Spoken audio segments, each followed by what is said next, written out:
Hold up your hand, look at it. Skin, bone, blood. Pretty ordinary, right? But here's what's wild. Every single atom in that hand was made inside a star. You are oxygen, carbon, hydrogen, nitrogen, calcium, iron, and a few dozen other things. But none of those elements just existed. They had to be built. When the universe began, there was almost nothing. Just hydrogen, the simplest atom there is. One proton, one electron. That's it. That's all the universe had to work with. So how did hydrogen become you? How did the simplest thing in the universe turn into something that can ask that question? Here's what happened. Gravity pulled hydrogen together into enormous clouds. Tighter and tighter. The pressure built. The temperature climbed. And then something incredible. It caught fire. Not regular fire, nuclear fire.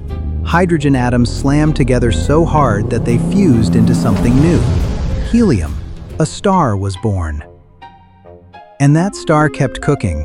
Hydrogen into helium, helium into carbon, carbon into oxygen. Each step hotter, each step heavier. Like a cosmic kitchen, building ingredients one layer at a time. But there's a wall. After millions of years of fusion, the star reaches iron. And iron is where it stops. Iron doesn't give energy when you fuse it. It takes energy. The furnace can't go further. So what happens to a star that can't burn anymore? The core, this ball of iron the size of Earth, collapses in on itself. In less than a second, it falls inward at 1/4 the speed of light. And then it bounces. All that matter slams into the core and rebounds. The most violent explosion in the universe. A supernova. For a few weeks, a single dying star outshines an entire galaxy.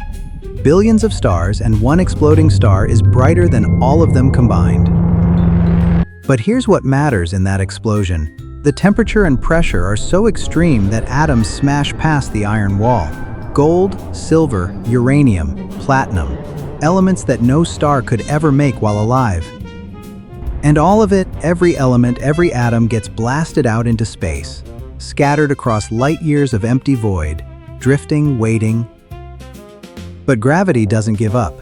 Millions of years later, that scattered stardust starts drifting together again. A new cloud forms, denser, heavier. This time, it's not just hydrogen. This time, it has ingredients. A new star ignites, and around it, a disk of leftover dust and gas begins to spin. Clumps form, they collide, they stick, and slowly, planets take shape. One of those planets lands in just the right spot. Not too close to the star, not too far. It has water, it has carbon, it has everything a dead star left behind.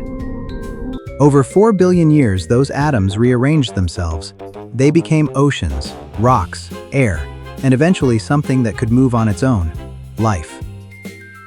The calcium in your bones, forged in a star that died before our sun was born. The iron in your blood, cooked in a stellar core for millions of years. You are not new. Your atoms are ancient. So when you look up at the stars at night, you're not looking at something separate from you. You're looking at your own history, your autobiography, written in light. You are not in the universe. You are the universe. A part of it that woke up, opened its eyes, and started asking questions. You are a dead star that learned to wonder.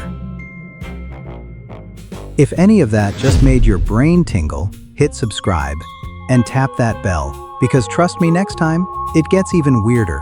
Mom, guess what I'll learn next?